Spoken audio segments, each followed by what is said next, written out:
Emisión.net.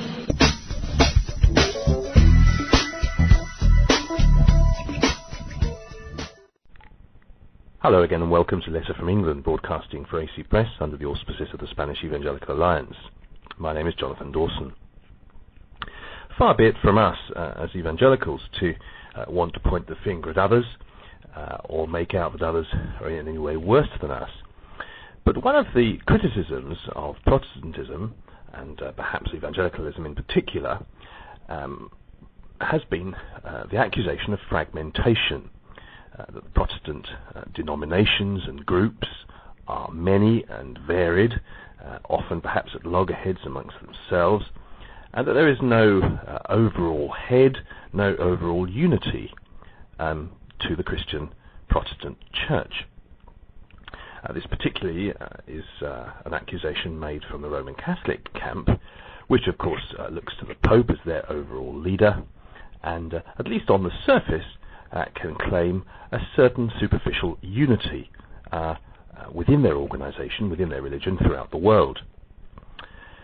Now, as I want to repeat and stress that we're not here to point the finger, but that traditional unity claim is under threat this week in a very particular way in Spain, as three Catalan Catholic organizations are taking the Spanish Catholic Episcopate, the House of Bishops, to the Roman equivalent of the Supreme Court.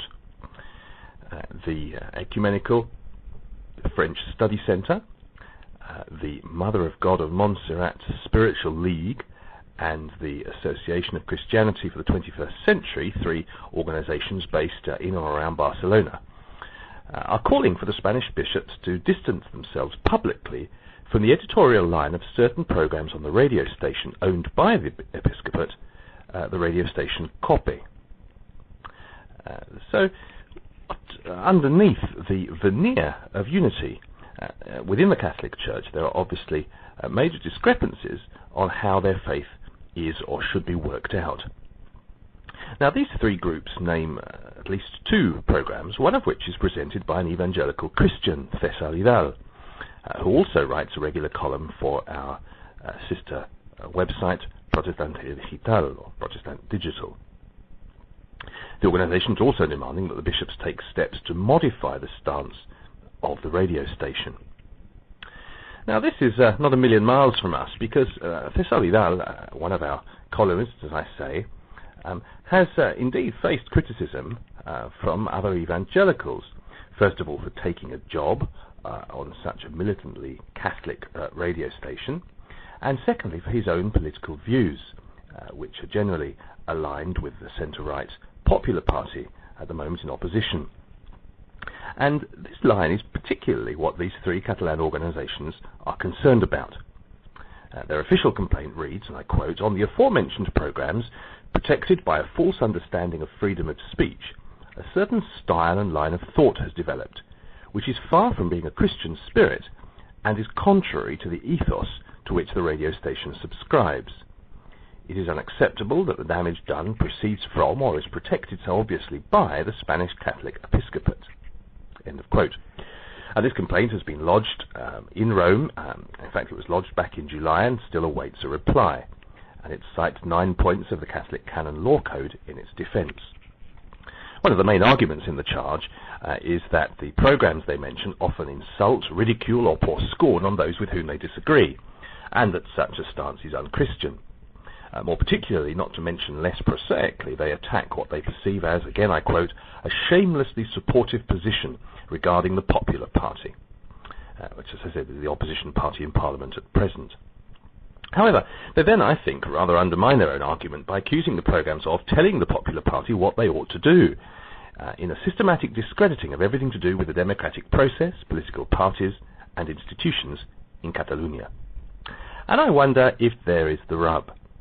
These are Catalan organisations. Barcelona and Madrid, politically, of course, have always been, or long been, rivals, often at loggerheads. And I wonder if there isn't just a little bit of political and regional jockeying going on here.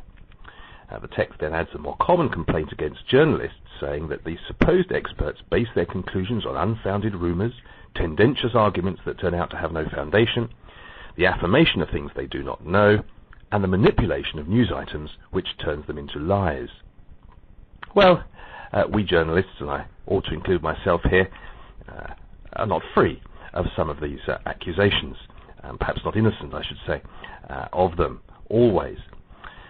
But the text perhaps comes closest to the heart of the matter when it accuses the Catholic leadership of not only keeping quiet, but of supporting a situation which threatens the prestige of belonging to the Catholic Church in Spain. They also say the bishops, by not doing anything to remedy the situation, are failing in their pastoral duty. And they call for the episcopate to be declared responsible for any offence caused, either by their failure to act or by those offended or discredited by the programmes. The text says the bishops must force changes upon the radio station or be obliged to state publicly that they do not share the opinions expressed. Well, several issues are raised by this complaint. One we've looked at in passing. The supposed unity of the Catholic Church is perhaps not all that it's made out to be. And indeed, in such a wide-ranging and obviously disparate organisation, one would expect there to be divergences of thought and viewpoint. A more common, as I've said, complaint is the one against journalism in general. And of course, there's always the tendency to colour one's opinion, perhaps to exaggerate one's statements, or indeed perhaps to just pour a little scorn or have a little laugh at the expense of those with whom we disagree. And I suspect that in human nature being what it is, few of us are free from falling into such traps, at least from time to time. However, the call for the Catholic bishops either to modify the stance of the radio station, which in real terms means removing the presenters and replacing them with others closer to the views of these Catholic organisations who've complained, or distancing themselves from the stance of the radio station, meaning that it becomes more independent in the mind of those who listen to its programmes. César Vidal, the evangelical presenter of La Linterna, The Torch, a radio programme looking at current affairs, has faced criticism from both within and without the evangelical community for his centre-right or right-wing views. However, he is perfectly justified to express the views to which he subscribes, and of course the radio station, the COPE, employed him knowing full well what his views were, and indeed they seem to be in line with other views presented on programmes of that same radio station. Now, whether or not the bishops are unhappy with the views being propagated, to come down heavy-handedly on a radio station in a climate of openness and media freedom would in fact be interpreted by others, whether or not they agreed with the views that were being expressed, as a pretty heavy-handed move.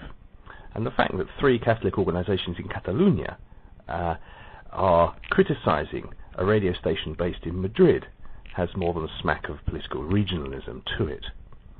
So I don't expect any rapid moves from the Spanish episcopate.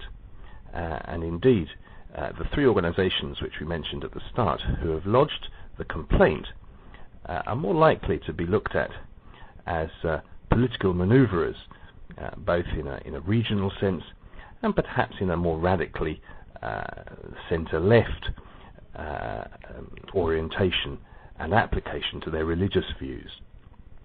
The Catholic Church ought to be large enough to cater for both left and right of centre in political terms, and the bishops will be moved in the end to modify the stance of the radio station, as the organisations put it, not by the complaints of 3 organisations from one particular region of Spain, but by the much wider body of public opinion at large.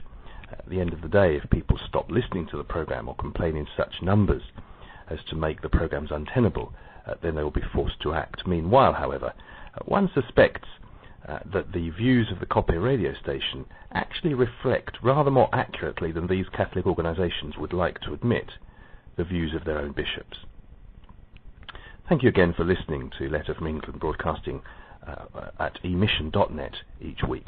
Goodbye for now.